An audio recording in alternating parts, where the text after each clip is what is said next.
Can someone tell me what the hand over the mouth is meant to symbolize? It's not a social cue I'm familiar with except for our beloved indigenous community. I asked you to give me a therapy other than ABA. You made a lot of statements which I screen capped.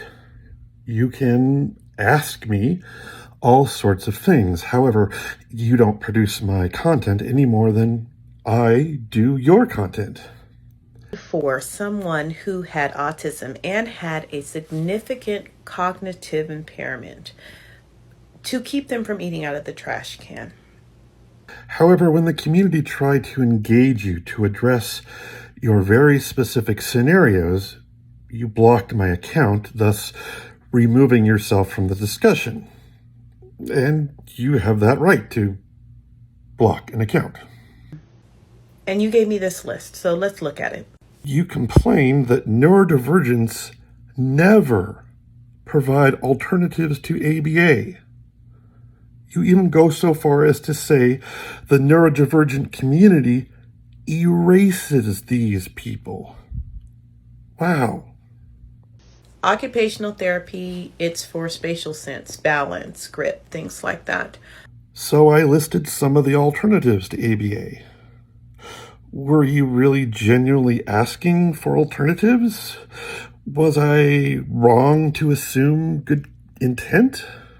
To grip and hold the trash can tight. Again, the community tried to engage you and point out that your understanding of occupational therapy, as well as speech therapy, is pretty limited. Sensory integration therapy is to help people who get overwhelmed with things like sight, sounds, touching things, textures, stuff like that. So I don't know how that would keep someone who keeps eating out the trash can from eating out the trash can. And let's address the elephant in the room. Why is eating out of the trash can such an important issue to you? Why is eating food off of strangers' plates such an important issue to you? Do you somehow think that it's unique to autistic children or children with a significant cognitive impairment? The vast majority of parents to all children have to make their homes safe at various stages of cognitive development, and they do it without therapy. Thing is, Lilac gets occupational therapy. She gets speech therapy. She gets sensory integration therapy. I mean, we've done it. We do it every day, you know? No, I don't know. It was a hypothetical scenario you were asking me about. You never mentioned your daughter. So... And I just thought maybe you were going to say something other than this, but you said exactly what I thought you were going to say. So you thought I was going to say something other than what I said, but said what you thought I was going to say. Which is it? And you proved my point, which is you presented therapies that don't help people who have significant cognitive impairments. And so, if none of those work for children with significant cognitive impairments, I guess you're saying that the only choice is ABA, and that's problematic. Keep safe and keep out of dangerous situations. Ergo, only ABA can keep our children safe? Thing is, Lilac gets occupational therapy. She gets speech therapy. She gets sensory integration therapy. I mean, we've done it. We do it every day, you know? You presented therapies that don't help people who have significant cognitive impairments. So which is it? I presented a list.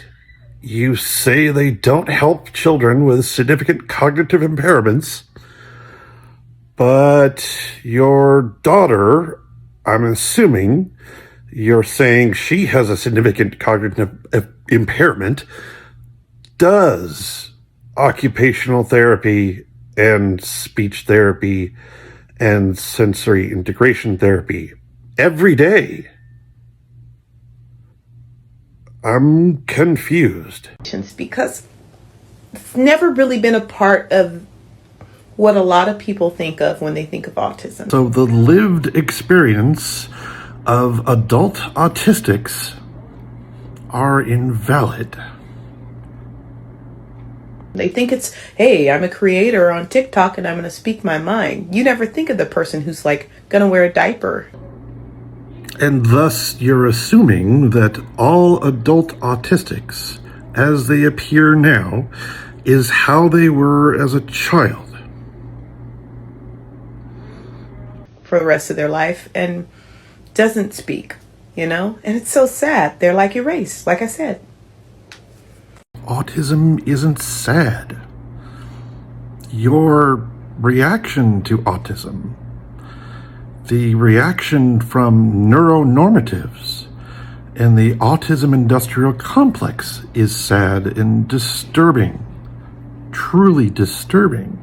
In conclusion, I don't speak for everyone because the autistic community, my God, my hair is everywhere. Because the autistic community is not monolithic and it can speak for itself. Even non-verbal autistics can speak for themselves in their own way. I haven't deleted comments nor blocked anyone, unlike living with Lilac, and won't be doing so going forward except in the case of abuse. Here's what's important. To ignore the truths about ABA is to be a bad faith actor. To be abundantly clear, ABA was built on the elimination of the queer and autistic communities. The autism industrial complex, of which Autism Speaks and ABA are a part, thrives on the exploitation of the fear of unsuspecting parents and families. Just because ABA works for some people, or you've had a positive experience, or ABA practitioners have the best intentions, doesn't mean it works for everyone. That's ableist. Who is ABA for? Is it for children? Or is it for parents? Is it for parents wanting a quick fix? Who are they really helping?